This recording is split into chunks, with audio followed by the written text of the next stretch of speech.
7 লক্ষ টাকা দিয়ে দুটো পিস্তল কিনেছিলাম। মানে এটা আমাদের বিশ্বাস করতে হবে, মানে তিনি আগে মোস্তান ছিলেন, এখন তিনি হুজুর। মানে এটা কিন্তু চারটেখানিক ব্যাপার না, মানে এটা যে সংঘর্ষ, তার জীবনটা পরিবর্তন কিভাবে হলো সেটাই আজকে আমরা একদম মানে রাত আর দিনের পার্থক্য কিন্তু তোমরা বুঝতে পারছো।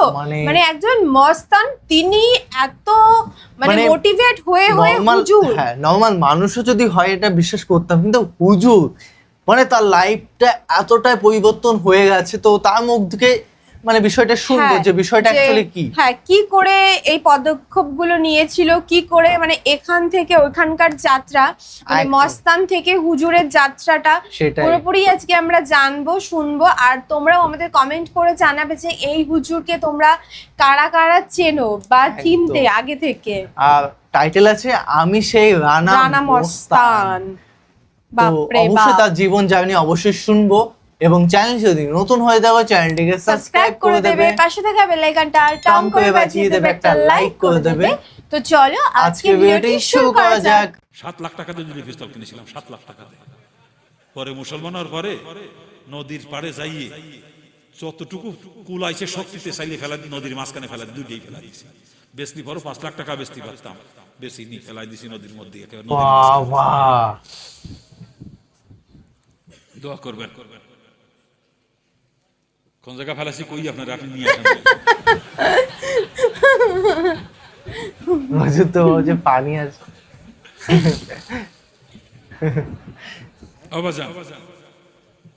আল্লাহ পাক তার নিজের রহমতের দ্বারা আমাকে জাহান্নাম থেকে বাঁচাইছে। জাহান্নামের এক মুহূর্তের আযাব সহ্য করার ক্ষমতা আমার নাই। আল্লাহ পাক হেফাজত করছে, জাহান্নাম থেকে বাঁচাইছে আল্লাহ পাক আমাকে। দোয়া করবেন আল্লাহ পাক যেন মওত পর্যন্ত ইসলামের উপরে কায়েম থেকে খাঁটি মুসলমান হয়ে দুনিয়া থেকে বের হওয়ার তৌফিক দান করেন। কি করবেন না দোয়া? কি দোয়া করবেন না? অবাজান 90 সালে ইসলাম গ্রহণ করছি, তখন আমি ডিগ্রি ফাইনাল ইয়ারের ছাত্র। ওই কলেজের ভিভি থাকা অবস্থায়, ছাত্রলীগের জেলা সেক্রেটারি থাকা অবস্থায় ওই সময় মুসলমান হয়েছি। ওই তখন ওই ক্যাডার, ওই সময় মুসলমান হয়েছি। আর ওই বছরে ডিগ্রি ফাইনাল ইয়ারে ছিলাম, ডিগ্রি কমপ্লিট হয়েছে মুসলমানের পর। ওই বছরে ফাইনাল পরীক্ষা হয়েছে। এরপরে মুসলমান হওয়ার পরে মাস্টার্স করছি ঢাকা ইউনিভার্সিটি থেকে। মাস্টার্স করার পরে একটা কলেজের লেকচারার হিসাবে চাকরি হয়েছিল আমার। আবার ওই সময় প্রাইভেট পরীক্ষা দিয়ে এলএলবিও কমপ্লিট করে দিয়েছি। আগের থেকেই ভর্তি ছিলাম, ওই সময় পরীক্ষা দিছি, এলএলবিও কমপ্লিট করে দিয়েছি। আমি কিন্তু কালাকোটের ব্যবসাও জানি আপনাদের দোয়ায়। আমি একজন অ্যাডভোকেট। কিন্তু আমি কলেজে শিক্ষকতা মাত্র 7 মাস যখন চাকরির বয়স, চরমুনার মরহুম পিসা বসে আমার কলেজ মাঠে মাহফিল করতে আসছিল। ওই সময় পীর মুরিদির ঘোর বিরোধিতা করতাম আমি, ঘোর বিরোধিতা। পীর মুরিদি পছন্দ করতাম না, এরকম বলতাম কোরআন হাদিস পড়বো, বসবো, আমল করবো, পীরের কাছে যাওয়া লাগবে কেন, এরকম আমরা তো এটাই করি সবাই করতাম। তো ইসলাম গ্রহণের 17 দিন পরে চিল্লাই বেরোছি, একবারে 3 চিল্লা দিছি। এর পরের বছরে 1 সাল লাগাবো বলে বেরোছিলাম সালের নিয়েতে। 7 মাস পর্যন্ত লাগানোর পরে ইউনিভার্সিটি ক্লাস শুরু হয়ে গেল। তখন কাকরাইল থেকে মুরব্বীরা সময় লাগাইতে দিলেন না। বলে বাবা তুমি ছাত্র মানুষ, তুমি তো লেখাপড়া আগে, কে কইছে তোমার সাল লাগাইতে, লেখাপড়া বাদ দিয়ে? আর সময় লাগাইতে দিলেন না মুরব্বীরা। আমি লন্ডনে জামাতের সঙ্গে সফর করছি, মালয়েশিয়া জামাতের সঙ্গে সফর করছি, আফ্রিকা জামাতের সঙ্গে সফর করছি, পাকিস্তানি জামাতের সঙ্গে সফর করছি, ভারতের বিহারের জামাতের সঙ্গে সফর করছি। আমি সময় লাগাইতে গেলেই মুরব্বীরা আমার বিদেশি জামাতের সাথে সফরে দিতেন মুরব্বীরা। মানে আমি আবার ইংরেজি বলতে পারতাম, ইংরেজি বলতে পারি ভালো আপনাদের দোয়ায়। ওই হিন্দু অবস্থায় উর্দু বলতে পারতাম, হিন্দি বলতে পারতাম হিন্দু অবস্থায়। মুরব্বীরা যখন জানে যে আমি হিন্দি জানি, উর্দু জানি, ইংরেজি জানি, অনর্গল বলতে পারি, মুরব্বীরা খালি বিদেশি জামাতের সাথে আমার সফরে যায়। বিদেশি মেহমানদের খানা তদারকের জিম্মাদারি ছিল 4 বছর আমার উপরে বিশ্লেষ আমার মাঠে। কোন দেশের মেহমানরা কোন ধরনের খানা খায়, ঠিক মতো হচ্ছে কিনা, এই তদারকি জিম্মাদারি ছিল 4 বছর আমার উপরে। ওই সময় পীর মুরিদির ঘোর বিরোধিতা করতাম, পীর মুরিদি পছন্দ করতাম না। তো ওই দিন চিন্তা করলাম যে আমারই কলেজ মাঠে আসতেছে একজন পীর সাহেব, কি করে একটু শুনিয়ে আসি। শুনতে যে ওই দিনই ধরা খাই গেছে, ওই দিন একদম ধরা গেছে কায়দা। হুজুরউদ্দিন পর্দার বয়ান খুব গুরুত্ব দিয়ে করেছিলেন। হাদিস একটু আগে পড়ছিলাম মনে হয়, আদ-দায়ুসু লা ইয়াদখুলুল জান্নাহ। এই হাদিসের ব্যাখ্যা হুজুরউদ্দিন বয়ানের মধ্যে। সেদিন হুজুরে বয়ান শোনার পরে সারা রাত আমি ঘুমাইতে পারি নাই, সারা রাত খালি চিন্তা করেছিলাম করলামটা কি। হিন্দুত্ব মুসলমান জাহান্নামের ভয়তে দুনিয়া বরবাদ করে দিয়ে চলে আসলাম জাহান্নামকে বাঁচার জন্য, এখন আখিরাতও বরবাদ করতেছি। আমি যুবতী মেয়েদেরকে পড়াই কলেজ, আমি তো দয়ুসে তো জাহান্নামেই যাওয়া লাগবে, তা মুসলমান হয়ে কি লাভ হইলো খালি খালি। এই চিন্তায় সারা রাত কান্না থামাইতে পারি না। সেদিন চোখের পানি ঝরতে ঝরতে পুরো বালিশটা ভিজে গেছে রাতে। বুক ভাঙ্গে খালি কান্না আসছে, করলাম ডাকি সারা রাত কাঁদছি, চোখের পানি ভরতে ধরতে পুরো বালিশটা ভিজে গেছে। ফজরের নামাজ পড়ে কাগজ কলম নিয়ে বসে রিজাইন লেটার লিখছি, লিখে অন্য লোকের মারফতে পাঠিয়ে দিয়েছি কলেজে। নিজের কলেজে যাই না পর্যন্ত, চাকরি শেষ, আমি না খেয়ে মরে যাইতে রাজি আছি, দয়ুস হয়ে কবরে জাহান নামে যাইতে পারবো না, চাকরি ছেড়ে দিলাম। ওই চাকরি করা আমার পক্ষে সম্ভব না, যে চাকরি করে জাহান নামে যাওয়া লাগবে। চাকরি ছেড়ে দেওয়ার পরে রমজান মাসে চরমোনাইতে গেলাম হুজুরের সঙ্গে পরামর্শ করার জন্য। হুজুর শুনেই আশ্চর্য হয়ে গেছেন, আমি চাকরি ছেড়ে দিছি, আমার পায়ে নিচে তখন এক বিন্দু বালুও নাই, ভাসমান শাওলার মতো দুনিয়াতে, বাপের সমস্ত সম্পত্তি থেকে বঞ্চিত, আত্মীয় স্বজন কেউ মুসলমানের পরে চারে না পয়সা কোনোদিন দেয় নাই আমাকে। কত কষ্ট করে লেখাপড়া করছি, টিউশনি করে করে লেখাপড়ার খরচ চালাইছি, কত কষ্ট করে কেবল লেখাপড়া শেষ করে চাকরি পাইছি, নতুন চাকরি, 7 মাস চাকরির বয়স, ওই সময় চাকরি ছেড়ে দিছি। হুজুর শুনে আশ্চর্য, কি ব্যাপার, চাকরি ছাড়লেন কেন?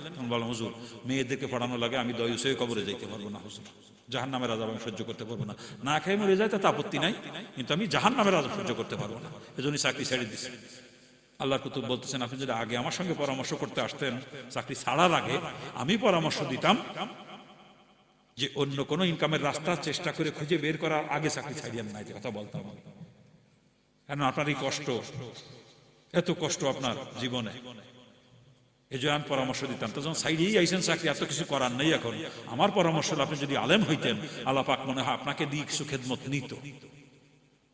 তখন আমি বলেছিলাম তবে যেন দোয়া করেন আল্লাহ পাক যেন আলেম বানায়, দিনের খেদমত করার সুযোগ দেয়। আল্লাহর কুতুব চরমনার মসজিদের মিম্বরে বসা, আমি হুজুরের পায়ের কাছে বসা, ইফতারির ঠিক আগ মুহূর্তে আমার মাথায় হাতে দোয়া করেছিলেন, দোয়া করি আল্লাহ পাক আপনাকে আলেম বানাক, দিনের খাদেম ইনশাআল্লাহ পাক কবুল করুন।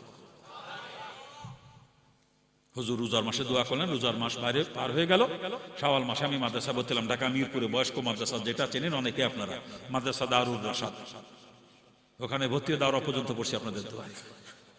নিজেও মাদ্রাসা করছি, আমার মাদ্রাসা দাওরা পর্যন্ত আপনাদের দরবার করতে। আমি পড়ছি মাত্র 5 বছরের শর্ট কোর্সে, তো মাদ্রাসা করেছি লং কোর্সে, আমার মাদ্রাসা দাওরা পর্যন্ত পড়তে 14 বছর সময় লাগে। 14 বছর! আমার ইসলাম গ্রহণের পিছনে কোনো অলৌকিক ঘটনা নাই বাজান। আমার ছোটকালের থেকে গল্পের বই পড়ার নেশা ছিল। আমার ছোট চাচার ঘরে আলমারি ভর্তি ভর্তি গল্পের বই, তো ওখান থেকে বই নিয়ে পড়তাম ছোটকালের থেকে, পড়তে পড়তে নেশা হয়ে যায়। একদিন গল্পের বই কিনতে যাইয়ে রসুলের জীবনী কিনে আসছিলাম নিজের টাকা দিয়ে নিজেই, মনে করছিলাম ওটা গল্পের বই, বইটার নাম হলো যে ফুলের খুশবুতে সারা জাহান মাতোয়ারা। আমি মনে করছিলাম আশ্চর্য কোনো ফুল নিয়ে হয়তো বা বইটা লেখা, কেমন সেই ফুল কোথায় পাওয়া যায় জানার উদ্দেশ্যে বইটা কিনে আনছিলাম। কিনে আনি পড়ে দেখি সত্যি যে ফুল নিয়ে লেখা, আসলে সে ফুলের জন্য সারা দুনিয়া পাগল। রসুলকে ফুলের সঙ্গে তুলনা করে, রসুল আকলাকে ফুলের সুগ্রানের সঙ্গে তুলনা করে বইয়ের নাম দিয়েছে যেই ফুলের খুশবুতে সারা জাহান মাতোয়ারা। ওটাই আমার পড়া সর্বপ্রথম ধর্মীয় বই, রসুলের জীবনী। আর এত মজা লাগে, পরপর 4 বার পড়ি বইটা, যত পড়ি পড়তেই মন চায়। তখন অন্তর মধ্যে চিন্তা আসে যে এই ব্যক্তির চরিত্র এত সুন্দর, না জানি এই ব্যক্তির প্রচারিত ধর্ম আরো কত সুন্দর, তা কেমন ধর্ম ইসলাম, ইসলাম সম্পর্কে বিস্তারিত আমি জানবো। এই চিন্তা চেতনা নিয়ে তখন থেকে ইসলামী বই পুস্তক পড়তে শুরু করি। পড়তে পড়তে অল্প দিনের মধ্যে ইসলাম ভালো লাগে আমার কাছে। তখন মনের মধ্যে আর একটা চিন্তা আসে, ইসলাম সম্পর্কে জানলাম, বুঝলাম, পড়লাম, তো ইসলাম ভালো লাগলো, কিন্তু আমার পৈতৃক ধর্ম যেটা হিন্দু ধর্ম, তো ইসলাম থেকে আরো ভালো হতে পারে, ও সম্পর্কে জ্ঞান নাই, পড়ে দেখিনি কোনোদিন। তখন অন্তর মধ্যে ধাক্কা লাগলো, ভুল করেছি তো, পরে ধর্মের বই পুস্তক পড়লাম, অথচ নিজের ধর্মের বই পুস্তক পড়লাম না, এটা কেমন হয়ে গেল। তখন সিদ্ধান্ত নিলাম নিজের ধর্মের বই পুস্তক পড়বো, আবার হিন্দু ধর্মের বই পুস্তক পড়তে শুরু করলাম। হিন্দু ধর্মের বই কিন্তু একটাও পড়তে বাদ দিই নাই, বেদ, গীতা, ভাগবত, মহাভারত, পুরাণ, চণ্ডী, রামায়ণ, কল্কি পুরাণ সব বুঝেছি সব, কিন্তু আমি হিন্দু ধর্ম নিয়ে স্টেজে আলোচনা করা পছন্দ করি না, কারণ ওর দ্বারা ইসলামের কোনো উপকার হয় না, বরং ক্ষতি হয়। এমনি কিন্তু হিন্দুরা মাঝে মাঝে ওয়াজ শুনতে আসে না, শুনতে শুনতে আল্লাহ পাক কোনোদিন তাকে হেদায়েত দিয়েও দিতে পারে না, কি বলেন। কিন্তু আমি যদি স্টেজে উঠে ওদের ধর্মের বিরুদ্ধে বলতে শুরু করি, ওই লোকটা উঠে গালিগালাজ করতে করতে চলে যাবে, জীবন আজমাপলির ধারও আর আসবে না কোনোদিন লোকটা, এতে লাভ হইলো না ক্ষতি হইলো বলেন। যেন আমি হিন্দু ধর্মের স্টেজে আলোচনা করা পছন্দ করি না। তবে হ্যাঁ, যদি কোনো হিন্দু বক্তা আমার সঙ্গে আলোচনা বসতে চান, আমি যে কোনো মুহূর্তে, তার কিন্তু কন্ডিশন একটা, উনি যদি প্রমাণ করতে পারেন হিন্দু ধর্ম সত্য, আমি ওই বৈঠকে আবার হিন্দু হবে, কোনো অসুবিধা নেই। আর যদি আমি প্রমাণ করতে পারি ইসলাম ধর্ম সত্য, ওনার ওই বৈঠকে মুসলমান হতে হবে। এই কন্ডিশনে আপনাদের এলাকার কোনো হিন্দু বাদক যদি বসতে চান আমার সঙ্গে, কবে বসবে, কোথায় বসবে, দিন দেবেন, খালি দিন দিয়ে আমাকে ফোন দেবেন, চলে আসবে ইনশাআল্লাহ। আপনাদের দোয়ার বরকত আমার সঙ্গে আলোচনায় বসে এ পর্যন্ত একজনও উঠে যেতে পারে নাই, একজনও না। আমি 90 সালে ইসলাম গ্রহণ করছি, পর্যন্ত আমার হাতে আরো 57 জন কলমা পড়ে ইসলামের দীক্ষিত হয়েছে আপনাদের দোয়ায়। আমার সব থেকে বড় ব্যর্থতা, আমার পরিবারের থেকে আমি এখনো কাউকে ফিরাইতে পারি নাই। আমার বাপ মা ভাই বোন আত্মীয় সকলে এখনো হিন্দু, সকলে তারা আমার কথা শুনতেই রাজি না, তারা মনে কোনো ধ্বংস হয়ে গেছে। আসলে হেদায়েতের মালিক তো আল্লাহ, কি বলে? হ্যাঁ, পারতাম যদি গরিব হইতো তাহলে পারতাম, মাঝে মাঝে টাকা পয়সা দিলে, হাদিয়া তোফা দিলে তাদের দিল নরম হইতো। তারা তো আমার টাকার দিকে টাকা প্রস্তাবও করে না। আমার বাপ তো কোটি কোটি টাকার মালিক, দেশের অন্যতম বড় শিল্পপতি আমার বাপ একজন, কোটি কোটি টাকার মালিক। গুলশান 2 নম্বরে থাকে, যে বাড়িতে থাকে আমার ফ্যামিলি, 3টা গেটে 3টা দারোয়ান ক্রস করে তো বাড়ির ভিতরে যাওয়া লাগে। আমি সেখানে যাইতেও পারি না কোনোদিন, দোয়া করা ছাড়া কোনো পথ নাই আমার। আমি তাদের হেদায়েতের জন্য সবসময় দোয়া করি।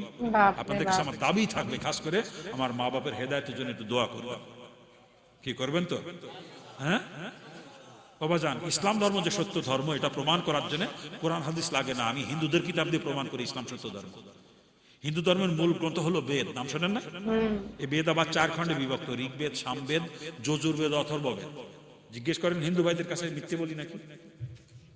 এক অথর্ববেদের মধ্যে আমি 28 জায়গায় আখেরি নবীর আগমনের খবর খুঁজে পাইছি, যেগুলো একটার পর একটা ওনাদের সামনে তুলে ধরি, কারোর অস্বীকার করার ক্ষমতা নাই। আবার যে কলকি পুরাণ নামে যে কিতাবখানা হিন্দুদের, ওটা ধরে রসুলের জীবনী আর কিচ্ছু না। কলকি পুরাণে ভবিষ্যৎবাণী করেছে সর্বশেষ অবতার যিনি হবেন তার নাম হবে কলকি। কলকি জন্মগ্রহণ করবে মরুভূমির দেশে, এবং সে দেশের সর্বোচ্চ বংশে তার জন্ম হবে। মাতৃগর্ভে থাকতেই কলকি পিতা হারা হবে, জন্মের কিছুদিন পরে মাকেও সে হারাবে। ছেলেবেলায় সবাই তাকে ভালোবাসবে, আদর করবে। যখনই বড় হয়ে অবতার রূপে ধর্ম প্রচার করতে শুরু করবে, আত্মীয় স্বজনরাও শত্রু হয়ে যাবে। শেষ পর্যন্ত দেশে থেকে তাড়িয়ে দিবে। যে দেশে গিয়ে আশ্রয় নিবে সে দেশের মানুষ তাকে সাদরে গ্রহণ করবে। কলকি অশ্বপৃষ্ঠে সওয়ার হয়ে তরবারি দ্বারা যুদ্ধ করবে। আর কলকি অবতারের 4 জন প্রধান অনুচর থাকবে। এই কলকি অবতার আবির্ভাবের পরে দুনিয়ার সকল মানুষের জন্য তার প্রচারিত ধর্মই সত্য ধর্ম বলে বিবেচিত হবে। চিনতে পারছেন কলকি অবতারকে? কি চিনতে পারছেন? হ্যাঁ, হিন্দু ভাইরা এখনো বিশ্বাস করে কলকি অবতার আসে নাই, সামনে আসবে। জিজ্ঞেস করে দেখুন ওনাদের কাছে, ওনাদের বিশ্বাস কলকি অবতার সামনে আসবে, সেই বিশ্বাসে ওনারা বসে আছে। কিন্তু আমার বেনিলে চিন্তা ঢুকলো, ওই কিতাবের মধ্যে বলছে যে কলকি ঘোড়ায় ছিল তরবারিতে যুদ্ধ করবে, সেই যুগ তো সামনে থাকার কথা না। তরবারির যুগ পার হয়ে গেছে প্রায় 1500 বছর আগে, ঠিক না? প্রথম ছিল লাঠির যুগ, এরপরে আসছিল তরবারির যুগ, এরপরে আসছে আগ্নেয়াস্ত্র ডিডিটি, এরপরে ক্ষেপণাস্ত্র, তারপরে অ্যাটম, তারপরে পারমাণবিক। বর্তমানে চলতেছে রাসায়নিকের যুগ, জীবাণু অস্ত্রের যুগ। এটা কি বলেন? ঘোড়ায় চড়ে তরবারিতে যুদ্ধ করার যুগ আসে নাকি?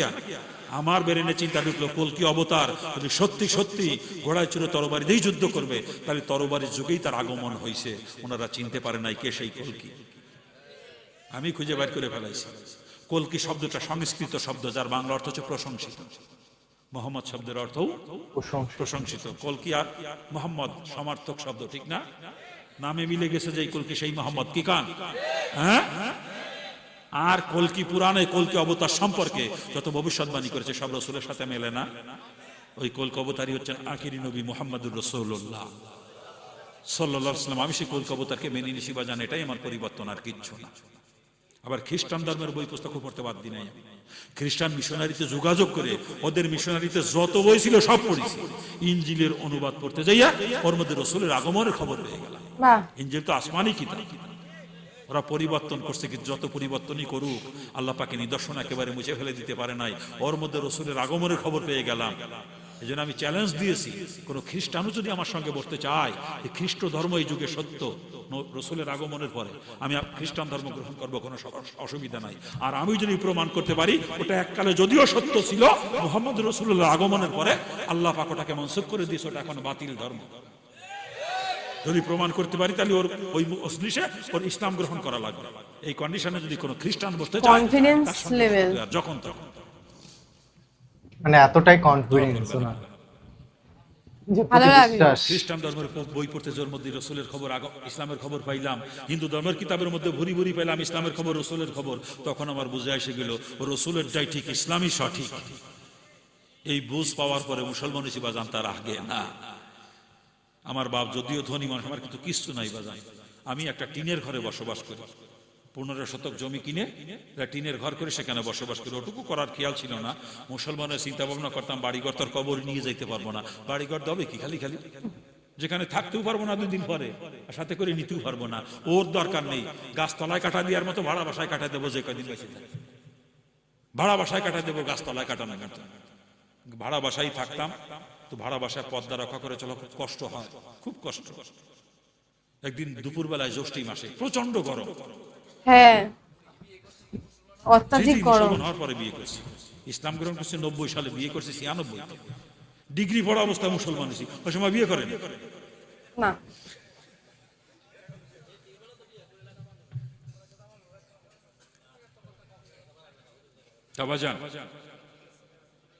ওটুকু করছি প্রয়োজনের তাকিদে, পর্দা রক্ষা করার জন্য। একদিন দুপুর বেলায় জ্যৈষ্ঠ মাসে বিদ্যুৎ চলে গেছে হঠাৎ করে, প্রচন্ড গরম। আমি গরম সহ্য করতে না পারে জামা গেঞ্জি সব খুলিছি, খুলিয়ে এরপরে গামছা ভিজে গামছা গায়ে দিয়ে তাল পাতার ফাঁকাতে বাতাস নিচ্ছি বসে বসে। ওদিক রান্নাঘরের দিক খেয়াল করে দেখি কি আমার বিবি সাহেব রান্না করতেছে বোরকা পরে। কি ব্যাপার, এই গরমের মধ্যে বোরকা পরে আগুনের কাছে, নাকি বাইরে যাবা বলে বোরকা পরছো? কয় না, আমি তো বোরকা পরেই রান্না করি সবসময়। কারণ বিবি সাহেব বলতেছে বাড়িতে একা থাকি না, আরো 4টে ফ্যামিলি ভাড়া থাকে এই বাড়িতে, তাদের পুরুষ লোকরা ইচ্ছা মতো যাতায়াত করে বাড়ির মধ্যে, আমি তাদের সামনে বের হবো কি করে বোরকা ছাড়া? আমি তো বোরকা পরেই রান্না করি সবসময়। আমার দিলের মধ্যে বাড়ি মেরে সাথে সাথে এই গরম আমি ভিজে গামছা গায়ে দিয়ে সহ্য করতে পারতেছি না। তালাবান্দি এর মধ্যে আগুনের কাছে বোরকা পরে রান্না করে, আমি তালাবান্দির উপর জুলুম করতেছি ভাড়া বাসায় রেখে। নিজস্ব বাড়ি থাকলে তালাবান্দিতে কষ্ট হইতো না পর্দা রক্ষার জন্য। ওদিন বুঝলাম একটু বাড়ি দরকার, এই 15 শতক জমি কিনে টিনের ঘর করে তালাবান্দি সেখানে খাস পর্দা সহকারে বসবাস করে। দোয়া করবেন আপনারা। বাহ খুব সুন্দর। মানে আজকে হুজুরের প্রতি যে ভালোবাসা, মানে ফার্স্ট টাইম দেখে মানে আমরা আশা করিনি এত সুন্দর একটা ওয়াজ মাহফিল আমরা উপহার পাবো। একদম মানে তোমাদেরকে কি বলে ধন্যবাদ দেবো সেটা হয়তো। আর হুজুরের কনফিডেন্স দেখেছিস? অনেক, মানে সত্য কথা কনফিডেন্স অনেকটাই মানুষের হাই থাকে। আমার খুব বেশি ভালো লাগলো যে মানে এতটা বেশি কনফিডেন্স। ইয়েস। তো তোমাদের কেমন লাগলো আজকের ভিডিও অবশ্যই কমেন্ট করে জানাও। আর নেক্সট কি ধরনের ভিডিও দেখতে চাইছো সেটাও প্লিজ প্লিজ প্লিজ কমেন্ট করে জানাবে। আর হুজুরের ভিডিও আরো বেশি দেখতে চাও প্লিজ কমেন্টে জানাও যে হুজুরের ভিডিও দেখতে চাই, তাহলে আমরা হুজুরের ভিডিও নিয়ে আবারও চলে আসবো। তো চলো গাইস, নতুন একটা ফ্রেশ ভিডিওতে দেখা হবে। Bye bye, take care.